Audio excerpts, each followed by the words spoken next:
नमस्कार। खबर प्रधान देख रहे सभी दर्शकों का बहुत बहुत स्वागत है और मैं हूं आपके साथ संगीता श्रीवास्तव। उत्तर प्रदेश की राजनीति में दलित वोट बैंक हमेशा से सत्ता की कुंजी रहा है, लेकिन कभी बहुजन समाज पार्टी की सबसे बड़ी ताकत माने जाने वाला ये दलित वोट बैंक अब कई हिस्सों में बंट चुका है।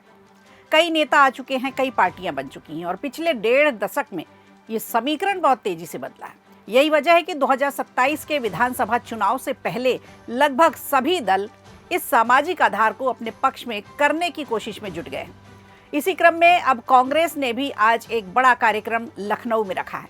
दलित राजनीति के केंद्र माने जाने वाले काशीराम की विरासत के सामने रखकर अब नई राजनीतिक जमीन तलाशने की कांग्रेस ने तैयारी शुरू की है। कांग्रेस काशीराम जयंती के ठीक पहले राहुल गांधी का लखनऊ दौरा हो रहा है। कांग्रेस की सामाजिक और राजनीतिक रणनीति का ये एक अहम हिस्सा भी माना जा रहा है।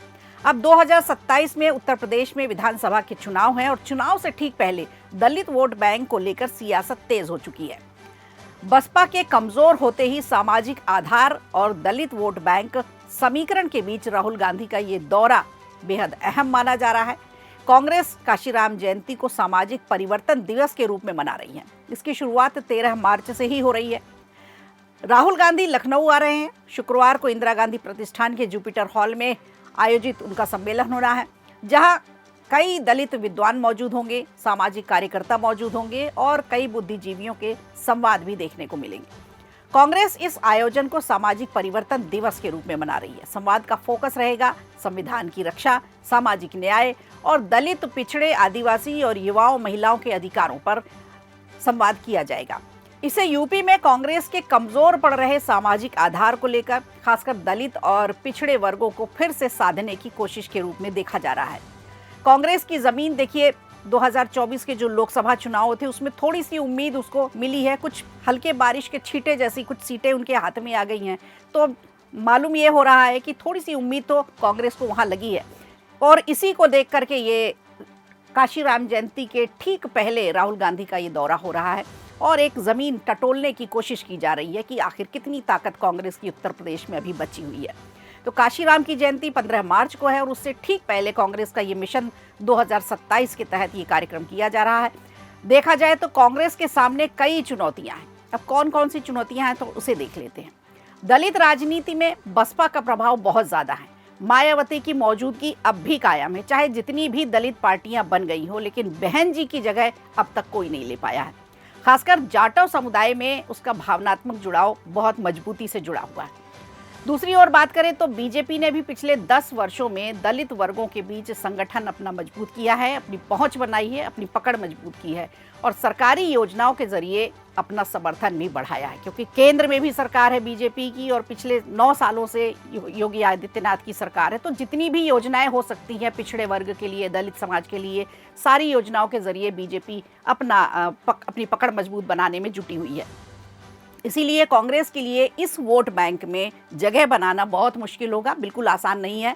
समाजवादी पार्टी भी इसलिए सक्रिय है, तो एक बहुत बड़ी मजबूती समाजवादी पार्टी की भी है। नंबर 3 पर ही कांग्रेस आती है। अब समझते हैं राहुल गांधी का आखिर अब प्लान क्या है। देखिए, 2024 के लोकसभा चुनाव के दौरान राहुल गांधी का संविधान बचाओ मुद्दा काफी तेजी से चर्चा में रहा और उसका फायदा भी उन्हें मिला। अब राजनीतिक जानकारों की बात माने तो इस नारे ने खासकर दलित और वंचित वर्ग के बीच एक राजनीतिक संदेश जरूर दिया था, जिसकी वजह से सीटें आई थी कांग्रेस की उत्तर प्रदेश में खासकर। और इसका सीधा लाभ कांग्रेस को बड़े स्तर पर तो नहीं मिला, लेकिन कुछ सीटें जरूर मिली थी। अब विपक्षी गठबंधन को इसका फायदा दिखाई दे रहा है, क्योंकि जिस तरह से समाजवादी पार्टी और कांग्रेस दोनों का जो गठजोड़ था लोकसभा चुनाव में, उसको ही ये आगे अब बढ़ाने वाले हैं। उसी मजबूत गठबंधन के साथ ये चुनाव आगे लड़ने वाले हैं। पहले ही अखिलेश यादव ने बोल दिया है कि कांग्रेस के साथ चुनाव लड़ेंगे। तो खासतौर पर उत्तर प्रदेश में छठे चरण के मतदान जो हुआ था, उसके बाद आए परिणामों में समाजवादी पार्टी की किस्मत एकदम से पलट गई थी और जबरदस्त लाभ मिला था। इस बार भी कांग्रेस भरपूर प्रयास कर रही है दलित और पिछड़े वर्ग को साथ जोड़ने की। तो दिलचस्प बात यह है कि जब कांग्रेस का ये कार्यक्रम लखनऊ में हो रहा है आज के दिन, उसी दिन आज शहर में रक्षा मंत्री राजनाथ सिंह मौजूद हैं। सूबे के मुखिया योगी आदित्यनाथ की मौजूदगी में ग्रीन कॉरिडोर परियोजना का उद्घाटन किया जा रहा है। तो आज सियासत गर्म रहेगी राजधानी लखनऊ में। ऐसे में राजधानी की राजनीति में एक ही दिन में दो अलग अलग मंचों से अलग अलग संदेश दिए जाएंगे और साधना सिर्फ दलित वोट बैंक को है। बयानबाजी तेज होने की संभावना है। अब निगाहें इस बात पर टिकी हैं कि राहुल गांधी इस कार्यक्रम में क्या कहते हैं। क्या ये सिर्फ एक प्रतीकात्मक आयोजन रहेगा कांग्रेस का, या फिर दलित राजनीति में कोई नई बहस शुरू करने वाला ये मंच साबित होगा। वीडियो अच्छा लगा हो तो लाइक कीजिए, शेयर कीजिए और कमेंट बॉक्स में हमें ज़रूर बताइए।